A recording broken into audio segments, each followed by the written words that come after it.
अपने समाज से एक बात और कहना चाहूँगा कि जो बाबा साहब ने वोट का अधिकार दिया है, वो वोट का अधिकार कोई मामूली ना समझे, क्योंकि वोट का अधिकार है ना, बाबा साहब ने आपको हुक्मरान, इस देश का शासक बनने के लिए दिया है। क्योंकि एक वोट ही आपको शासक, आपका एक वोट किसी भी व्यक्ति को इस देश का शासक बना सकता है, और वो आपके साथ जैसा चाहे वैसा व्यवहार कर सकता है।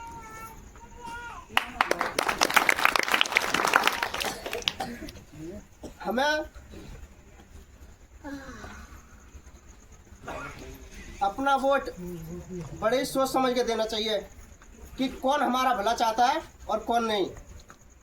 अभी मैंने बताया आपको कि 31 मार्च 1990 को बाबा साहब को भारत रत्न अवार्ड दिलाया गया था, लेकिन 1990 से पहले लगभग कांग्रेस 40 साल सत्ता में थी, लेकिन उन्होंने बाबा साहब को भारत रत्न अवार्ड दिलवाने का काम नहीं किया था। क्या वो नहीं जानते थे कि बाबा साहब भारत रत्न अवार्ड लेने के काबिल है या नहीं है? इतने बड़े समाज सुधारक थे, नारियों के मुक्तिदाता थे, जो हिंदू कोड बिल लाए थे। वो बाबा साहब किसी एक समाज के नहीं थे, लेकिन क्या करे, लोगों ने ना बाबा साहब को सिर्फ एक दलित समाज का एक वर्ग का नेता बना के छोड़ दिया कि जाटव समाज के थे। लेकिन मैं आपको बता दूं, बाबा साहब जाटव जाति के भी नहीं थे, वो महार जाति से आते थे, महाराष्ट्र में से, जो महाराष्ट्र में महार जाति है, तो दलितों में आती थी। लेकिन आजकल जयंती मनाते तो लोग कहते हैं कि बाबा साहब जाटव जाति से थे, लेकिन बाबा साहब जाटव जाति से नहीं थे। तो हमारा समाज ये है कि हमारा समाज एहसान नहीं भूलता किसी का।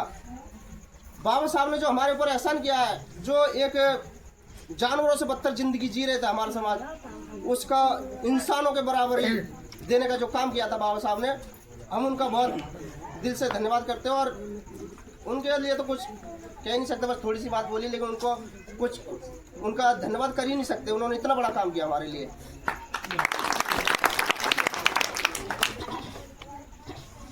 दो लाइनें बाबा साहब के लिए बोलूँगा कि कलम को हथियार बनाया था डॉक्टर भीमराव अंबेडकर ने, और संविधान लिखकर देश के दलित दबे कुचले लोगों को अधिकार दिलाया था डॉक्टर भीमराव अंबेडकर ने।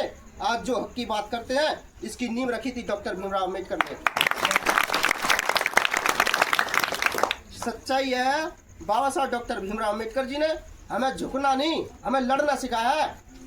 अगर आप पढ़े लिख जाओगे तो आप लड़ोगे, अगर आप पढ़ोगे नहीं तो लड़ोगे कैसे? और लड़ने के लिए पढ़ना जरूरी है, क्योंकि आप कोर्ट कचहरी में जाओगे तो वहाँ पे संविधान चलता है, संविधान पढ़ोगे तभी आप कोई पुलिस है, कोर्ट कचहरी है, तो बस संविधान के थ्रू ही बात होती है, कोई आपकी मनगढ़ंत कहानी नहीं सुनी जाती वहाँ।